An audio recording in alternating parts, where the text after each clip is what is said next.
Ladies and gentlemen, welcome aboard the Pilot Lawyer Podcast. Thank you for your attention while this important legal information is reviewed. What you hear should not replace consultation with an attorney and should not be considered advice for your situation. On behalf of the Pilot Lawyer and your entire crew, it's our pleasure to have you aboard. Welcome, aviators, to the Pilot Lawyer Podcast with us, the Eisen brothers at the Eisen Law Firm, where aviation law is all we do, nothing else. You're here for what we do best, navigate the FAA medical certification process for pilots and those who want to become pilots. And, of course, like we say around the office, if you don't laugh, you cry. And for the next 30 minutes, we hope to bring you the lighter side of what can otherwise be a frustrating process. So, whether you're laughing at us, you missed your cue on that one. See, laughing at us or with us, join us brothers as we discuss the fascinating world of FAA medical certification. Are you reading this thing from a script? Yeah, just like you. I've been ad-libbing it this whole time. Boo. Anywho. Well, who are we have here? The same people that are always And here. who are they, Christopher? Who? Nobody's different there, Alex. Awfully quiet there on the third mic. I wondered how long you'd miss me. Text long. 863-712-9475 as to which brother you like the most. Can I be honest? I'm kind of disappointed because nobody's texted in. Our mom will text later. Let me ask you this question. What are we supposed to be talking about here today? What's taking you so long? Well, it takes, all good things take time. What's taking them so long? What's taking the FAA? Who you calling them? The FAA, the Federal Aviation Administration. So you're saying it takes them a while maybe to review an application and determine someone's eligibility to hold a medical certificate? You were able to conclude the whole podcast in the first 3 minutes. Okay, well, listen, if you got something pending, it's going to take time. See ya. If you don't laugh, you cry. Well, okay, so we're dealing with a governmental agency and a bureaucratic process where there are a lot of layers to the onion that you have to peel back. So would you say it's reasonable if someone submits an application for a medical certification and they get deferred by their AME and it has to go to Oklahoma City for review for the FAA, for the FAA to determine the eligibility, and it might take some time, depending upon what the issues are that are being reviewed, for the FAA to return a decision? It's going to take a long time. How long is it going to take? I just don't know. I know, but I don't know. So there's kind of a general idea of how long things should take, depending upon what the underlying medical issue is, right? That's right. The problem is, and if you had one takeaway from this podcast, this is it. Hit the cue that time. The problem is that there are fluctuations that can increase and fluctuations that can decrease the time in review. All right. So some of those fluctuations are as such. You'll have situations where you'll have more people trying to be processed than other times of the year. Backlog could be caused by a number of issues.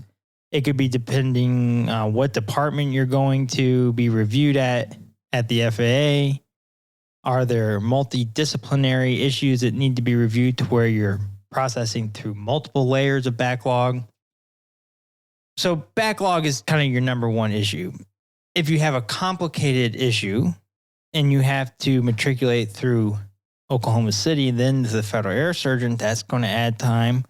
There's a lot of variables, but let me kind of walk you through what happens from our perspective. Now, obviously, we don't work at the FAA, but from our understanding of how cases are processed once you submit your package of information, if you will, to the FAA, how documentation is essentially Matriculated, triaged, and so on. Where do we get this information? Well, whenever we review a file, we get the FAA's applicant notes, which are essentially the process of a case from its inception to the point in time we're reviewing the file. And we can see where things are going, what's happening in those notes, to the extent that we've have a good understanding of how a case is going to go and what's going to happen internally for the most part. So once a file is submitted where you're providing documentation, or I could even back it up to, let's say you get deferred. Your deferral is going to be essentially picked up by what they call a legal instruments examiner. Legal instruments examiner is essentially an examiner who is, again, using that word, triaging the needs in your case. So for example, you go to your AME, you get deferred, you have a DUI, it's going to go to the drug and alcohol legal instruments examiner. And that examiner is going to say, oh, look at your application and say, oh, well, this guy's got a DUI. Or do what? A DUI. A DUI. And say, okay, well, here's what we're going to need from this airman. We're going to need, our typical process will be an arrest record, a court record, driving record. We'll need a personal statement, any treatment records, and so on. So they'll generate what they call an informational request letter. And that letter will go to the airman, and the airman will get it, panic, give us a call. No, they will call, they will gather the record. Find that funny? No, I don't find that funny. Please forgive me. I don't know what button to push. No sound effects. You're indiscriminately pointing at buttons. They're all on this panel. Right. So they call us. They call us. Let's say they don't call us. Whatever. Let's just say, forget us. We don't even exist. So they package up these records without our help.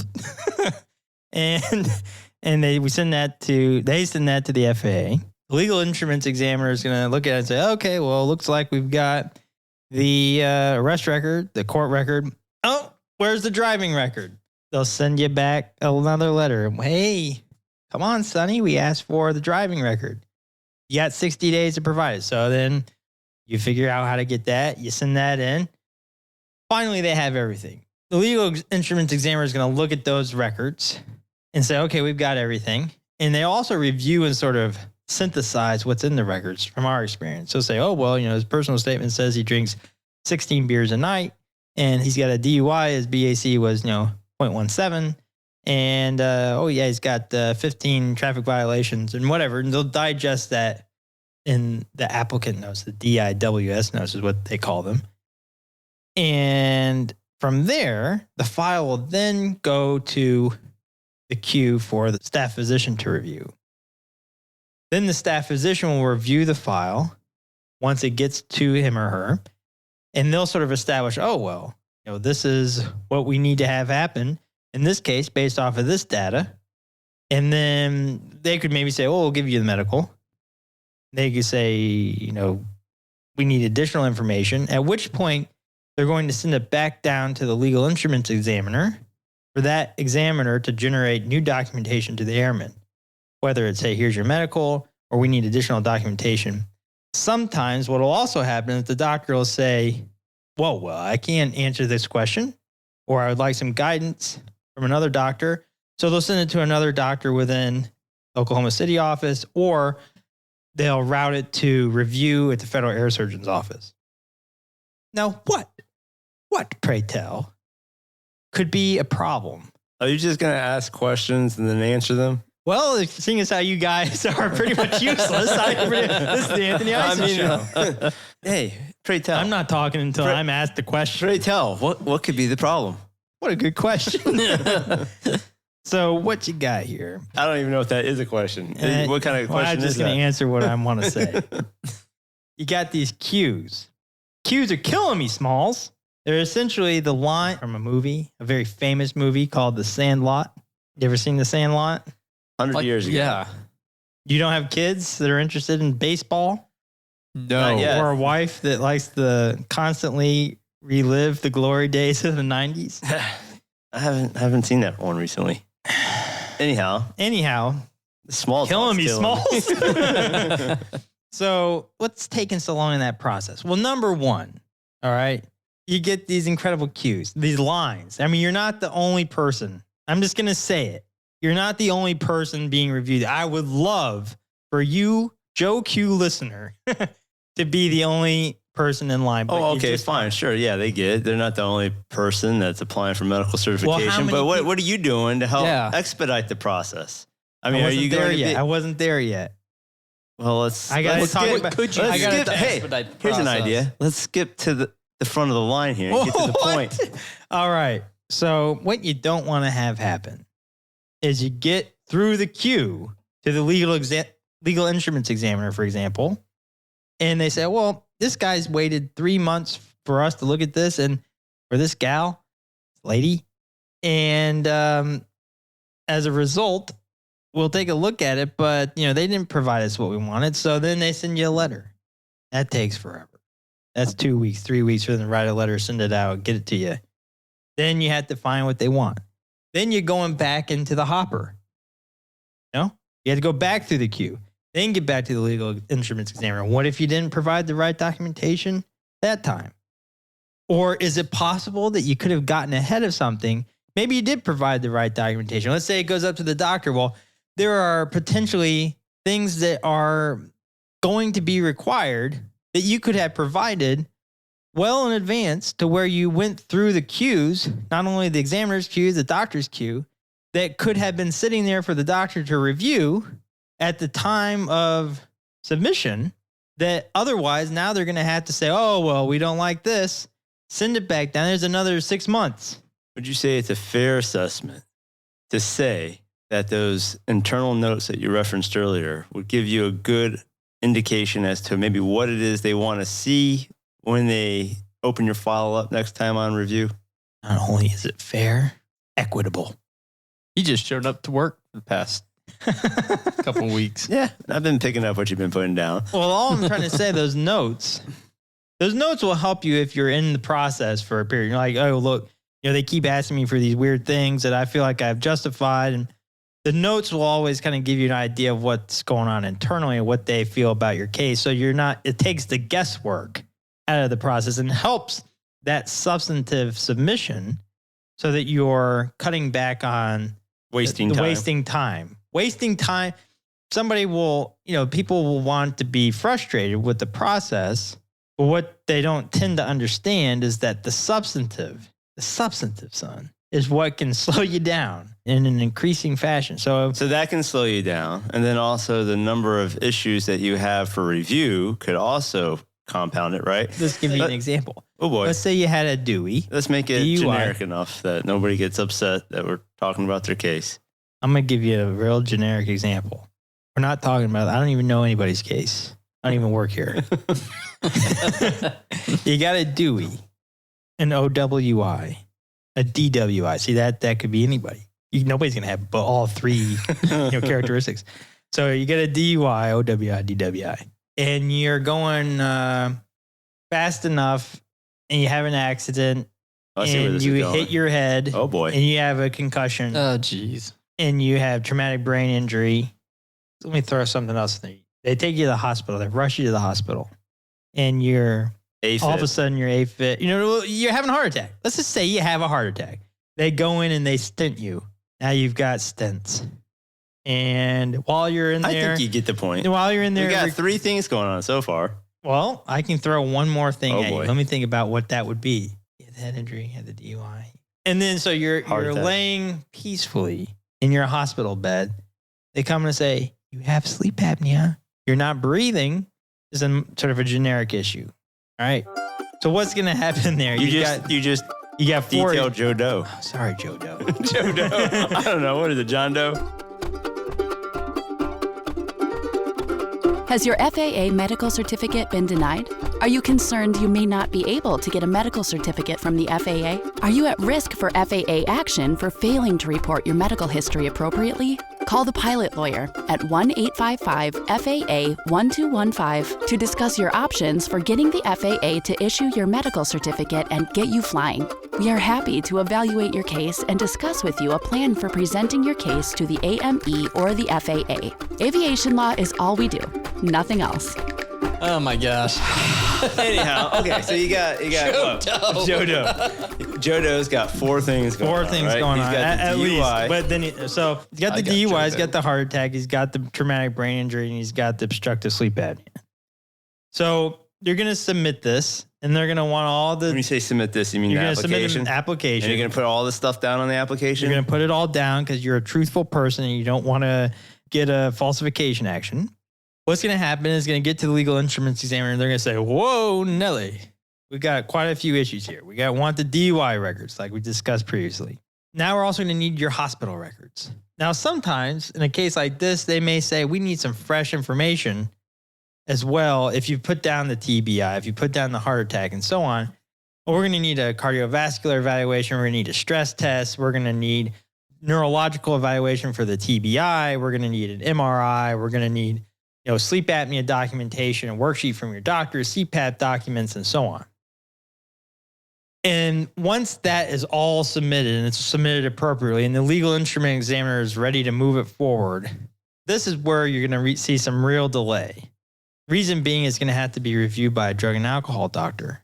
It's going to potentially have to be reviewed by the neuro board. It may have to be reviewed by the cardio doctors because of the heart attack. It's going to have to be reviewed. Most of those doctors could take care of the sleep apnea question.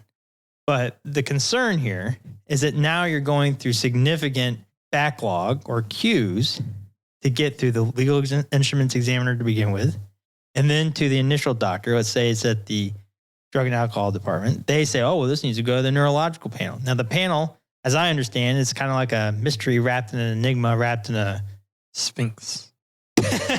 Sphinx. What's the Sphinx got to do Like with the it? riddle of the Sphinx. Come on. So anyhow, This guy. you now have to wait for the panel to potentially meet to look at the neuro panel for them to look at your traumatic brain injury. Did you say they meet quarterly? They meet quarterly. So is my that's understanding. 4 times out of the year? No, Once every 4 months? 6 quarters. 3 months? There's 6 quarters in a year. What do you got? I was a math minor. There's 6 quarters in a year. Where's the button? There's nothing to laugh at or applaud. It's just frightening. If It's just anything, it's frightening. scary. You Yeah. know, I was just joking. You know about not being laughed at or applauded. Anyhow, so the neuro panel meets 4 times a year. What about? I don't know. It seems like they meet more, but that's what the what they say. understanding is. What about for cardio issues? Is there some kind of panel? Yeah, or there's a review panel there. for that? There's a panel for that. And they also operate in a shroud of mystery That's right. Now let's say this much. as far as when they meet. yes, But Let's those say that- internal notes, once they do meet, do they generate any notes that you can go and get? that's right. That is right. So if you get booted out of there, or if they give you a hard time, you can kind of go back and get a better idea of what it is they're looking at, right? That's right. All right. Now let me say this much. Let's get real complicated. Well, that was pretty complicated. What happens if? No, I got something more complicated. Oh my God. I sent those. They asked for the records, and I send in my hospital records. While I'm in the hospital, they identify that I have a history of depression, major depressive disorder.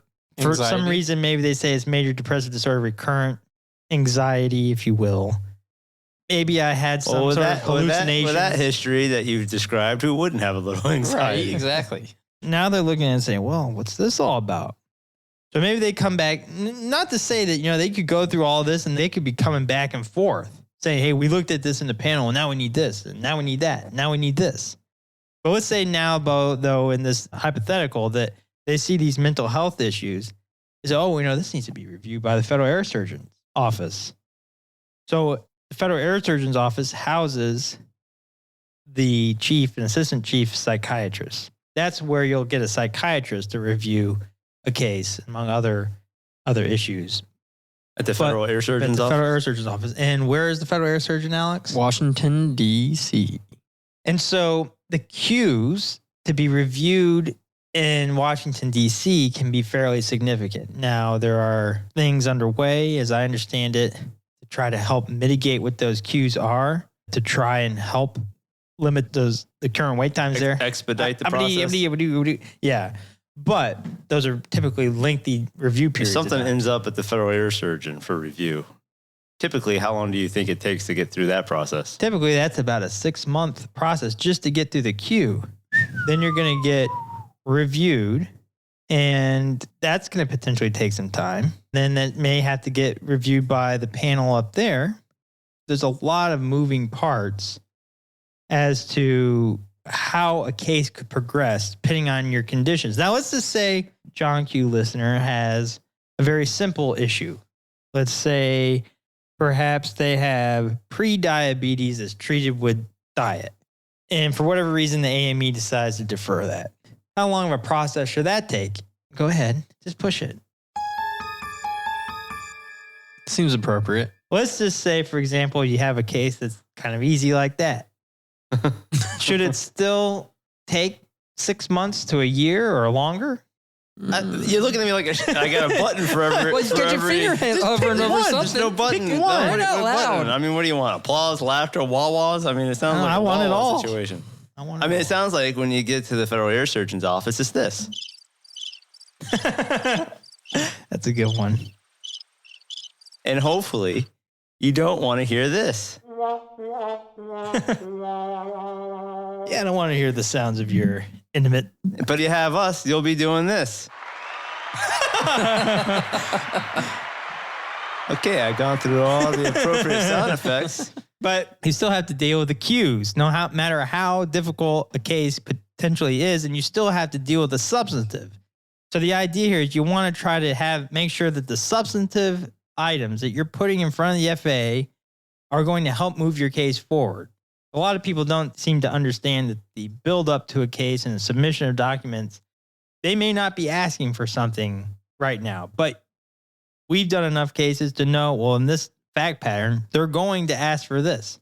They have form letters ready for this type of condition, this type of situation. So you might as well put it in front of them to save yourself 2 months, 4 months, 6 months. Let me ask you this. Are there times when you may have a multitude of medical conditions that the FAA is going to have to review, but you know based on their thought process and how things work that you may not necessarily want to just go all out on every single one. You may want to pick the one that you know is most likely to cause problems in getting medical certification. Approach that one first because the other ones can be more easily digested, and see if you can even get past that issue before you throw a bunch of money at other things as well. That is a beautiful question. Sometimes, let's take an example here where maybe you've had A brain injury. A brain injury, and at the same time, you also have an issue with. I mean, there's just so many different let's say things. you had. It could be any number. Let's say you had a brain injury, and then you had An adjustment disorder. fine. You have an adjustment disorder. You might have to see a psychologist anyhow. Let's say that you're not stepping into the same world on two different issues, like brain injury and adjustment disorder or anxiety or depression or whatever. You might still have to see a psychologist regardless. So because of cognitive deficits with the brain injury. So let's say you still have the brain injury, but you have obstructive sleep apnea. I mean, I think that's forget everything you just heard. Forget everything you just said. it's a waste of your life. Turn your radio off and get out of your car. Okay, now get back in your car and listen to this. So, you have a brain injury and you have a heart problem. Okay. Let's say both are equally questionable. Do I go and spend $5,000 on the heart, or do I go spend $5,000 on the brain? Or do I go do them all at the same time? So a lot of times what we'll do is say, we'll sort of triage it and say, well, you're probably best to figure out whether or not they're going to deny you or take issue with the traumatic brain injury or the neurological concern. Push that to them, see what they'll say on that. And then once you're okay with that, then move to the next step. Part of the problem is if you went out there and rushed into everything, some items like on a cardiovascular inquiry can time out. Say you have a stress test and an echo and so on, and then you go do all the neurological stuff. It goes to the neuro panel. They say, okay, everything finally looks good here. Then you might still have to go and do the cardiovascular stuff again because it's timed out. So what we try to do in cases like that, we like to try and ferret out an answer on certain things so that, let's say they come back and say, no, we don't like your brain. Then you've wasted money on the heart issue, perhaps. And so we're trying to save you money there and save you time and frustration, even though it may add time in theory, but it's also going to potentially save you in the long run. So there's a lot of different ways to kind of work this process in terms of when to provide the information, what type of information to provide. Should I contact my congressional inquiry? My congressman? You got about 3.5 minutes to talk about that before we hit our 30 minutes. I would just leave it at this. No. Long story short. I don't think it gets you anywhere. I mean, we see I've we see seen a it. lot of rubber stamps like, oh well, Yeah, well, this guy. we denied it for good reason. Okay, Yeah, goodbye. yeah. Wait, don't come asking And then us. the congressman forwards a letter to the constituent and said, "What? We tried. That's it." Is there anything we could do? Absolutely. My congressman can't do it. Why can these clowns? Well, the congressman isn't going to represent you before the NTSB if you ultimately are denied and want to petition. Is there any other sort of prodding that we could do as a? I'm sure you prod all the time. Prod around the office and Prod trying to get prod and trying prod to and stand prod. Yeah, absolutely. We can walk the file through the process with the FAA, keep on top of it, reach out to various contacts that we've cultivated over the years, make sure that the file is being matriculated appropriately. If there's any additional information that's required that we find out along the way, then maybe we could supplement the response quickly and get it before the people that need to see it so that it can maybe stay fresh in the review process. And sometimes we can send out nudge letters to say, "Hey, listen, John Q. listener here has been What's waiting." taking so long? Yeah, sometimes we can suggest that we're going to consider legal remedies to try to move it forward. Like a writ of mandamus or something along those lines. Typically, that's not something that's really done, but if it gets really out of hand, the airman deserves every opportunity to try to move things forward. I will say this much though. It looks as though we're turning base to final. Alex, do you have any parting thoughts? And while you're having that Is there parting any thought, script you have to read? let me ask you this. Is there anything your AME can do to help move it forward? Not that I'm aware of. What would he know? What would he know? It's just a I'm doctor. aware of. I just sit around here listening to you guys Just a jibber doctor. jab all day long. No, I'm just gonna say it. No. Well, they might be able to ping. There's certainly nothing against the AMEs in the process, Wonderful people. but by and large, I feel kind of like when it's out of the AME's office, it's kind of not a whole lot in their out of realm. sight, out of mind. Yeah. Whereas it's constantly on our mind. But isn't this a doctor to doctor thing? Wouldn't that help move it We've forward? talked about this in other podcasts. People don't want. We're recycling content now. If we've come that No, far, I'm gonna save you. fuck that Well, one. you vlogged another What did you say? half What did you say? hour. Sounded like you said the F I'm word. gonna save you. I'm What? gonna save you. You sound like you said. You sounds like you said the F word. I did not say that. You said that. You. I'm not losing this clean rating that the show has. We may not have a 5 stars anymore. Yeah. Thank you to whoever gave us 4 out of 5. Listener, thank you. But hopefully you don't go back and make it 3 out of 5. A 4 looks good from a 3, and a 3 looks good from a 2. yeah. Wait till you see the view from a 1. There's always a 1 with a 2, though. That's what I've learned. Well, you vlogged another uneventful half hour listening to the Pilot Lawyer Podcast. Wait, we didn't have our final thoughts. Yeah, it was all that. Okay, here's the final thought. Be patient. Okay, well, yeah, it's a long process to a certain extent. There are ways that we can try and streamline the process to help expedite it. Should I buy a plane while I'm waiting for my medical? I probably would say don't buy a plane until you got a medical. Let's not put the cart too far in front of the horse. The horse being the medical and the cart being the airplane. Wait till you get the medical, then get the airplane. I use oxen with my horse. But if you happen to have an airplane and lose your medical, then, certainly we understand you want to go out and fly and do everything that we possibly can to try and expedite the process within the confines that we're allowed to work. You're working with the federal government. Yeah. Bless The everyone's hearts. government has never been accused of being fast. What she said. Well, for the third time, you've logged another uneventful half hour listening to the Pilot Lawyer Podcast. And even though our wives deny they know us in public, Mine didn't last night. mine did at home. We are the Eisen brothers of the Eisen Law You're Firm. married? We'll see you. Have a good day.